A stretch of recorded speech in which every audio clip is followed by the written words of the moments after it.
Hi guys, today we have with us Aindrila. Aindrila have got through CMAT and then joined NIBM and got into internship at Ernst& Young. So we want to look at your success story.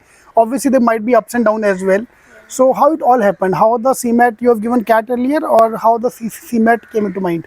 Okay, so I missed my CAT examination. I gave ZAT and then I gave CMAT. So my first target was to apply through ZAT at NIBM.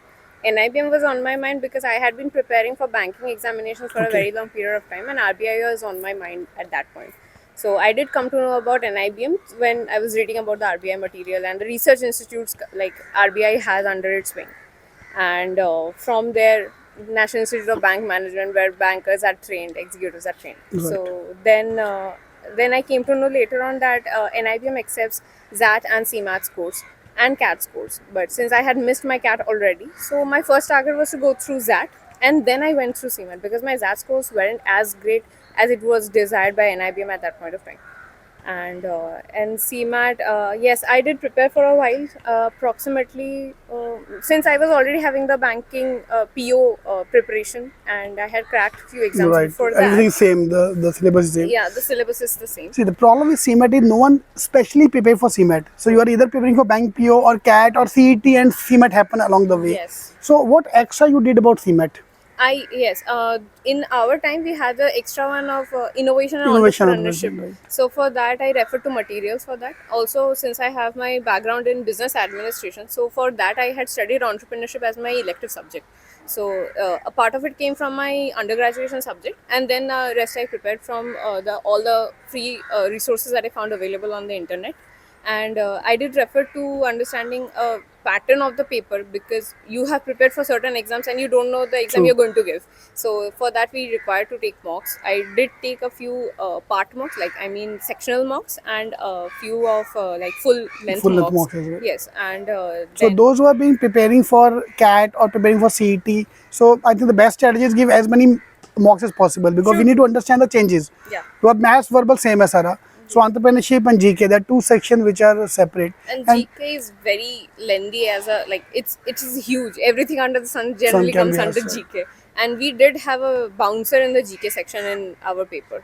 So for me, GK was definitely tough. But yeah, I did go through it because I had the preparation right. beforehand. For And that. while giving the mock, do you remember your mota what were the major strong areas where you were scoring more marks and where you were struggling?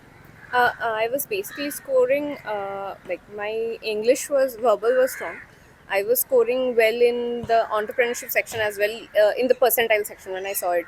Also, I was having good like grip on logical reasoning, since and mathematics was, yeah, it was good because honestly I had that preparation, as I'm like I'm going to stress on that. I had the preparation for it. Right. So So yeah, you are prepared for the bank PO. So you can't say कि सिर्फ CMAT के लिए पढ़ा था. Obviously bank के लिए पढ़ा था. So you are saying कि your maths was a main. I think the weakest among the all was maths. The way you said last में maths का आपने नाम लिया. So what extra you did for maths? So if you want to give advice, so CMAT is coming up now.